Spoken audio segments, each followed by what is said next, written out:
What is up, y'all? I'm Dr. Ray Gorman from Engage Movement, and I am joined by Nina Loarca from Athletic IQ Physical Therapy out in Queens, New York, Port Washington. Port Washington. So you're close. Yeah, You're like on the New tip York. of tip of Yeah, Long Island, exactly. right? Uh-huh. Okay, Yep. perfect. Nina and I have been working together for probably about 8 months at this point, 7, 8 months at this point. And it's been a great journey. You've really made a lot of change. You've made a lot of progress. It's been super cool seeing you grow both personally and professionally. But tell the people watching, give them a little insight into your background and kind of what you guys are doing out there in New York. Yeah, so we've been out here in New York for a while, since 2014, Yeah, basically. And both my husband and I, we were working for, the usual professional PT, kind of corporate type of PT, and where you go anyway. Like we just yep, moved from California. And the usual thing that I hear, like it's the mill, and then we were just burnt out completely. yeah, And we didn't think it was worth our time. And we have two kids now who are 1 and 2. And I wanted to be around them more. I just yeah, didn't want to like spend my weekends doing notes, basically. yeah. And, the risk versus the reward was just, I would rather risk, trying to set up this business and just starting Yeah. than not, than staying there, Yeah. you know. And now when we had started working together, you had already had the business established for a little bit. Tell me a little Hmm. bit about like what was going on that kind of led you to reach out and ended up being the reason why we worked together. Yeah, so when we first moved here in 2023, that was, I met up with the owner of this gym, Yeah. RX Fit, and You guys are we in had like a already. CrossFit style functional Yeah, we're fitness in a gym. CrossFit. Okay. Yeah, exactly. Yeah. Yep. And we just happened to walk by, and he was looking for the right PT, not Hmm. just any PT. And we Yeah. connected, and we got the room, um, subleasing. And and then we got the surprise that I was pregnant again. So Okay. I had already started all the paperwork for Yeah. the company, and it just like, there was a little stall there. So Yeah. then fast forward, pregnant, gave birth, and then I'm back in here again. And I was just stumbling on a lot of things. I couldn't organize my thoughts. I didn't know where to start. I didn't know Yeah. how to get it going. Like, and I felt like I just needed support. Like, So when you say kind of didn't know what to get started, when the business hadn't really even started operating yet, it was just an entity, right? And so essentially, from what I remember when we started working together, you didn't really have like a process that your yeah. clients would go Hmm. through. You didn't really have like what was making you unique from other physical therapy experiences. Talk a little bit about like what we've done, the work that we've done in establishing your process and what's kind of changed for you, since we put some systems and some structure in place. Yeah, so when we opened up the entity, I actually did start working for a little bit while I was Hmm. pregnant.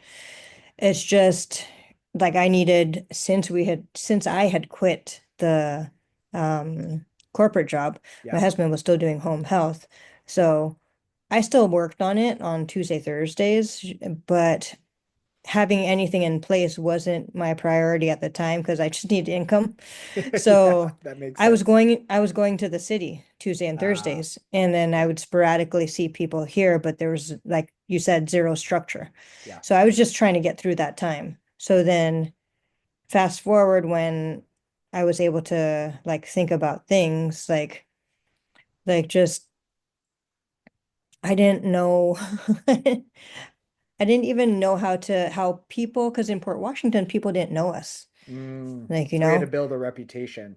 yeah, Yeah. and even if our reputation with the trainers were good here at the gym, they still had their own thing going on. It's not like they Yeah. could, like, help us grow Yeah. or help us build that structure.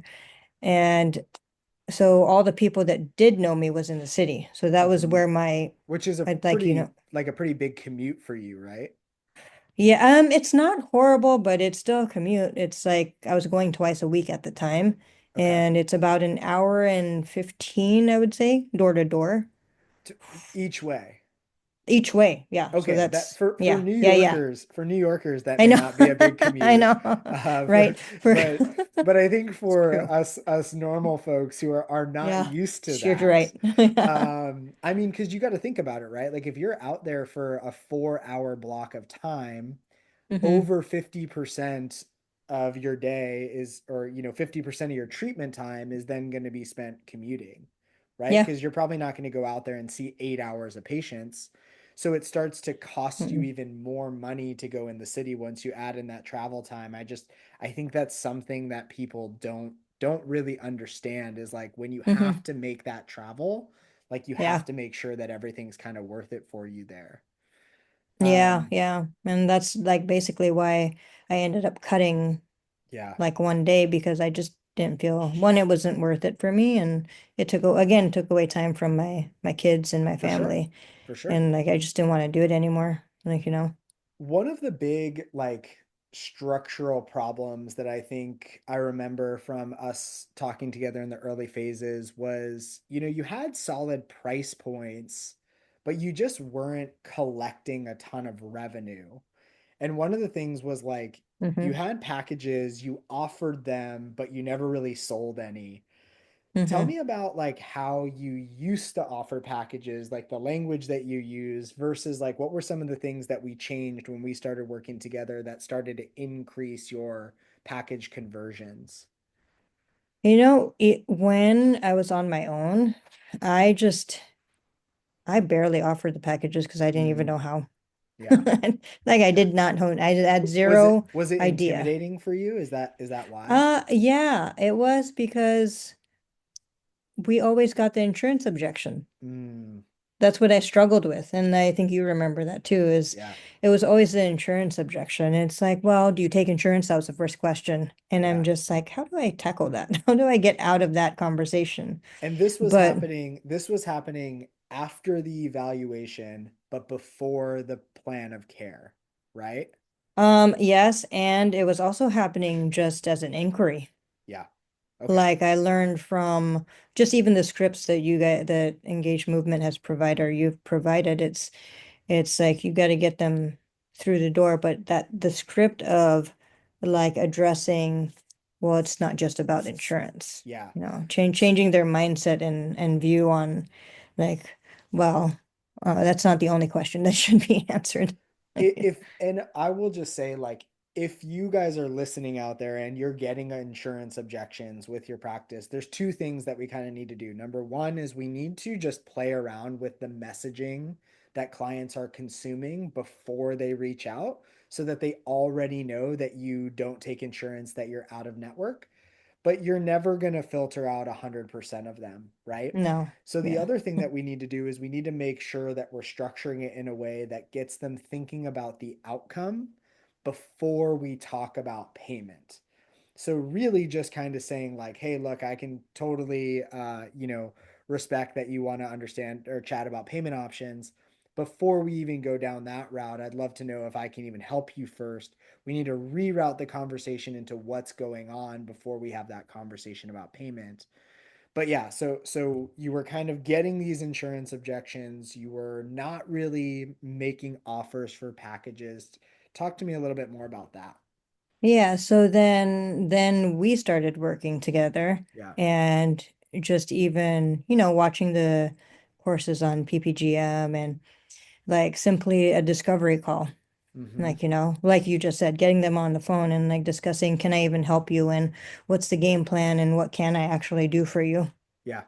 Are we even a good fit kind of thing?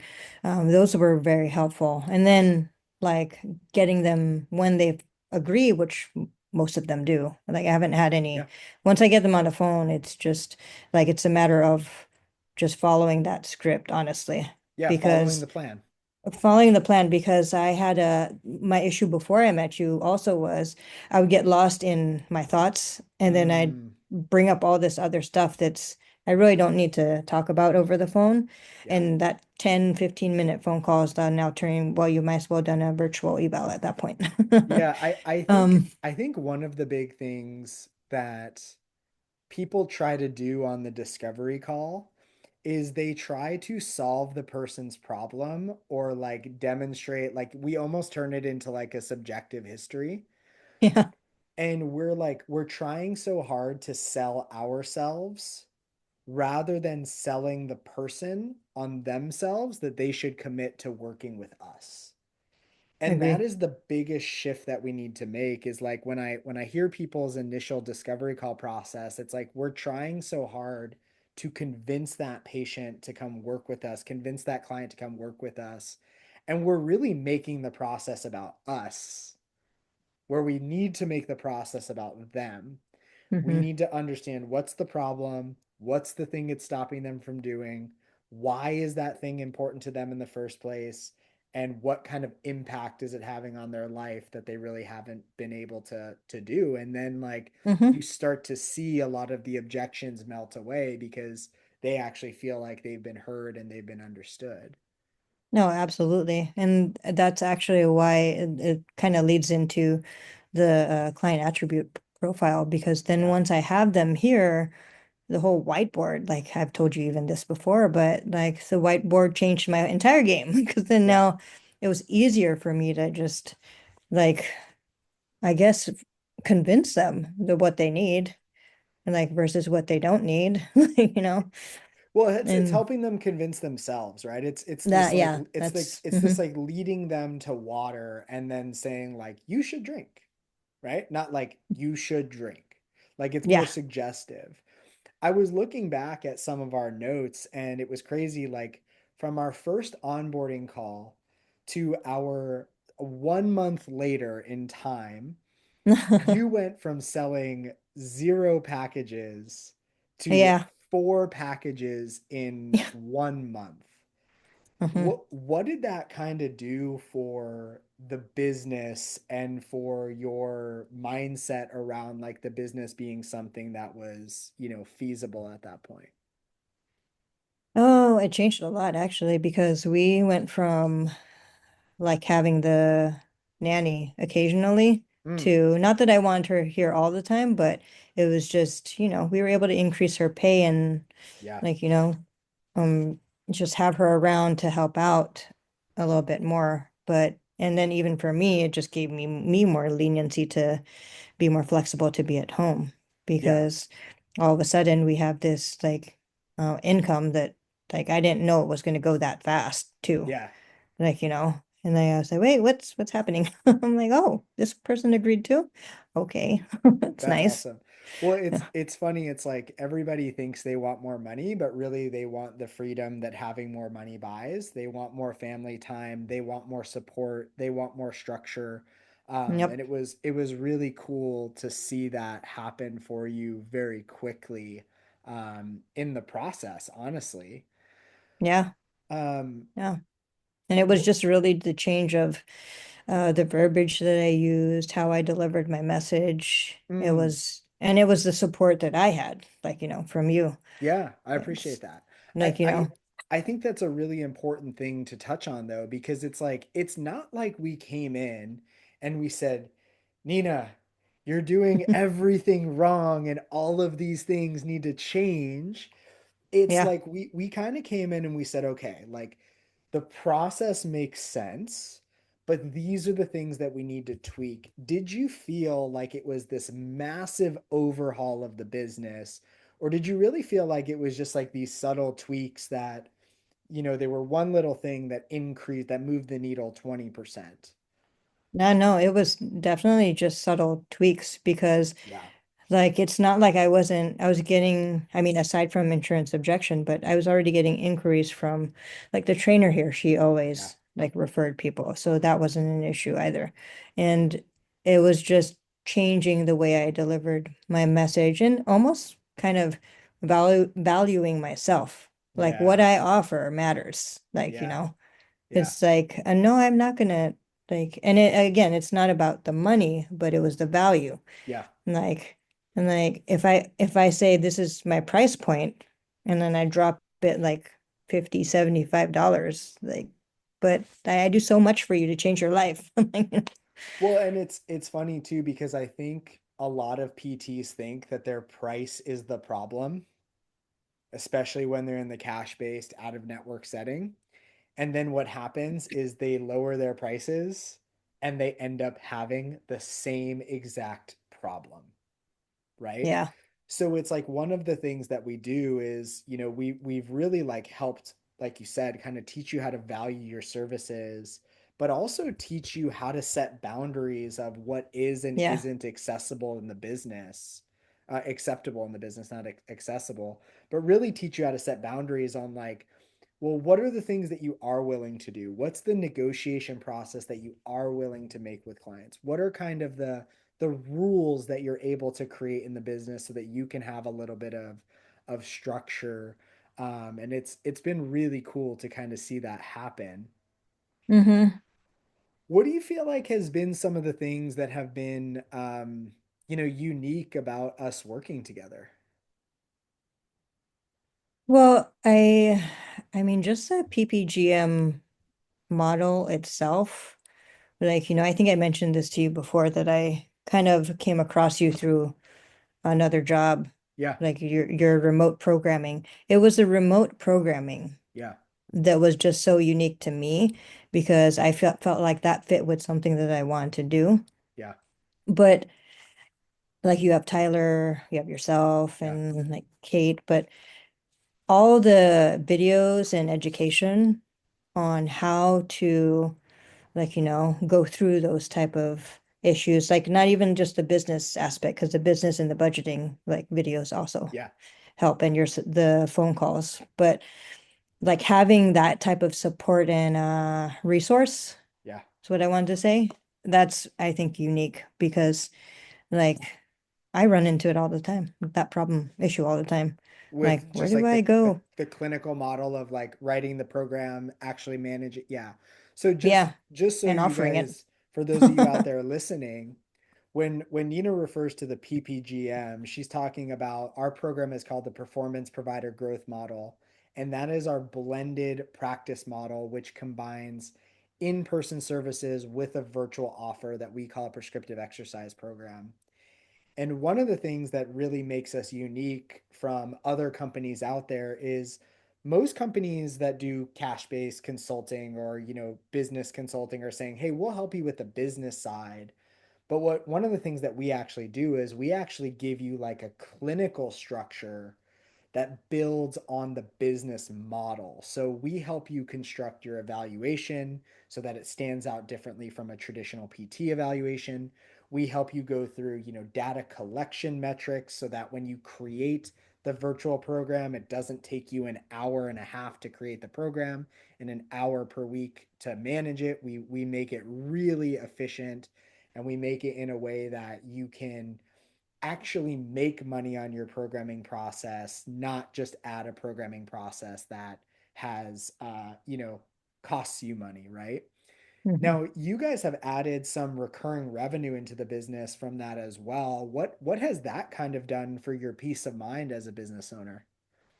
No, it's amazing because like I mean, we just having that income and seeing it like grow instead of like, okay, am I gonna make the next month's Yeah, budget or like, yeah. I just even just thinking about that, like in the beginning before I met you, that's how it was. I'm like, man, what are we gonna do with this? Like, Every month starts at zero, right? Every Yeah, month used every to start at month. zero. Yeah. And it's just it was rough to like what am I doing wrong? What and I always tried to write things out and say maybe if I adjust this, but it Hmm. never was that, like you said earlier. Yeah. It was just like using the right words and getting out there. The biggest thing that we've tried to do and something that we talk about a lot is we want to turn, physical therapy businesses away from being acquisition based businesses into retention based businesses. We want to make sure that like the clients that you attract don't just come in for your plan of care and then leave. And we also Hmm. don't want to just sell them cheaper versions of our sessions for recurring revenue. We want to do that with our asynchronous program that we call the prescriptive exercise program. And that can generate two, three, five, 6,000, up to $10,000. I mean, the sky is the limit based on how you want to skew and structure your business. But that can just be recurring revenue that comes in every single month that raises the floor from zero. And that's a big peace of mind for business owners. Um, we had talked last time about something that you and Chris were able to do for the first time since starting the business. But maybe you could talk about like what's life been like now that we have these systems in place, we have recurring revenue come in, we have a clinical and business operating model.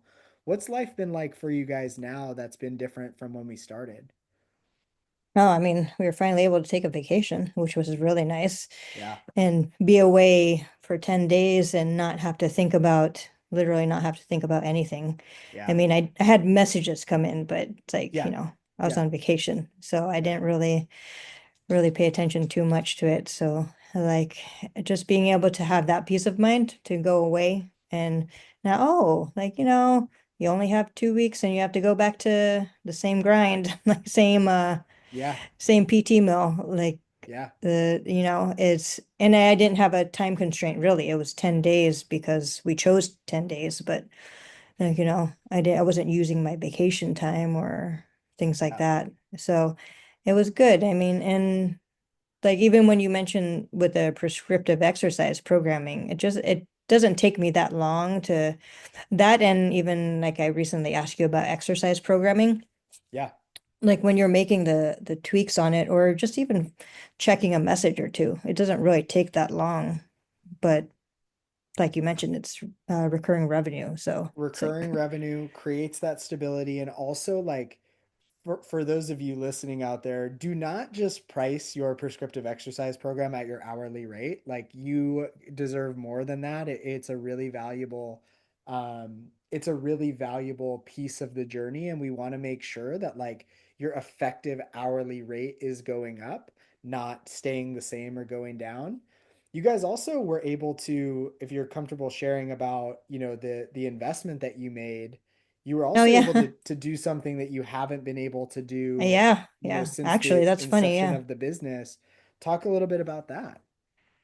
Yeah, so when I mentioned about the whole am I going to make budget next month Yeah. and the revenue just kept growing and I'm Yeah. just like and then you had actually mentioned too so you should probably do something with that money Yeah. and not just let it sit there. Yeah. And because I was under the impression okay, it's like is that going to stay like that or do I have to worry about like how people say have 3 months or 6 months in the bank. Yeah. And I'm just like my husband, he's very good with finances. Yeah.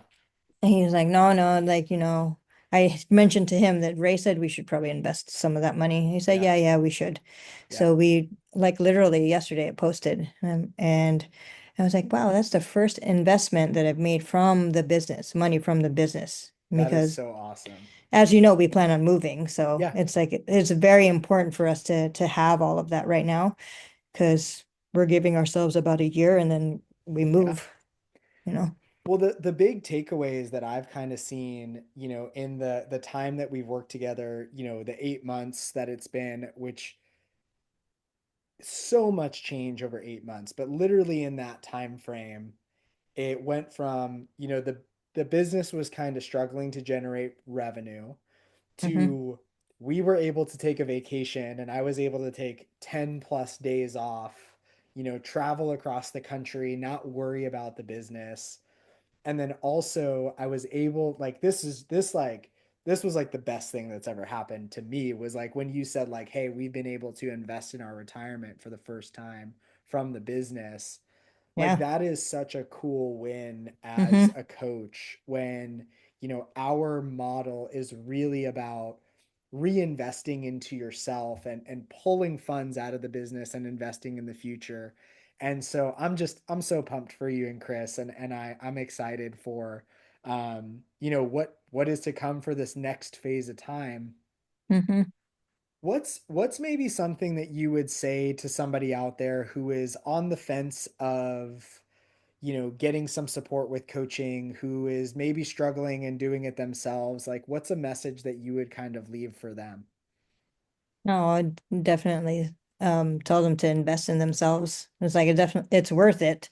Yeah. Like even if it doesn't, even if it seems like, because even for us, right, when I'm like looking at the price point, I'm just like, dang, that's a lot of money. But But but you what's make been it the back, value? and Yeah, exactly. yeah, I mean Yeah. you make it back, and yeah, the value of it and the resources, and it all comes back anyway. Yeah. Yeah. You know. It's the hard part I think for people is they want to extract all the value out of coaching and programs and everything. And the reframe that I like to leave for them is like, forget about all the value adds. If you just solved the one problem that you needed to solve, would this be worth it for you? And I guarantee you the answer to that is yes. And so you got to kind of put on those blinders of like, well, I won't be able to take advantage of everything, but come into any coaching program with like this mindset of like, what's the one thing that I need to solve? And I guarantee you, whatever coaching program you join, whether it's mine, someone else's, you'll get the value out of it. Oh, definitely. Even after, like, I thought 9 months was a long time, but we're already going to be 9 months. Well, Yeah, this is our ninth month. Like, end yeah, of this month is nine months, yeah. and we're already talking about like, oh, I think I still need Ray a little bit. Let's keep working together. Again, that's the best conversation that we can Yeah, have, that a compliment that we can have. Um, Nina, thank you so much for sharing your story. I think that there are other people out there that definitely resonate with, they have their business set up, it's not kind of doing what they're wanting, they're maybe thinking about quitting, they're maybe thinking about going back and getting a job. And just remember that, like, working with somebody who's done this before, I've built a cash based business myself. We've worked with so many providers at this point, helping them implement our blended practice model, so that they can have some recurring revenue and stability within the business. Don't hesitate to reach out. I'm going to drop a free training in the caption below. So if you guys are interested in learning more about what we do, head over there. You can follow me on Instagram at Ray Gorman DPT. And if you want to connect with Nina, I'll make sure that I sync y'all up via a three-way DM. But Nina, thank you so much. I appreciate you sharing your story, and looking you're forward to welcome. continue working with you. Yeah, you too, Ray. Thanks.